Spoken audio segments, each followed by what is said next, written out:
সরকার হাসিনার পতন আজ থেকে শুরু হয় নাই।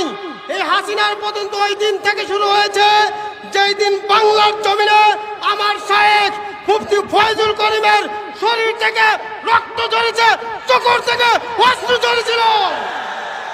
আমরা ওই দিন শপথ করেছিলাম এই স্বৈরাচারের বিদায় না হওয়া পর্যন্ত রাজপথ ছাড়বো না। আমরা রাজপথ ছাড়ি নাই।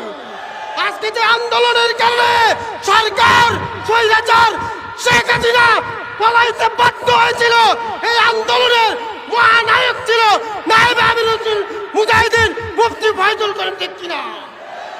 আমার ভাই ও বন্ধুরা, পরিশেষে একটি কথা বলতে চাই, শুধু প্রধানমন্ত্রী পলাইলে হবে না। এই ইন্তেকাল কমিশন কোথায় আছে তাকে খুঁজে বের করতে হবে। সে যেন পালায় যাইতে না পারে। তার বিচার যে জমিনে শায়েখের রক্ত ঝরেছে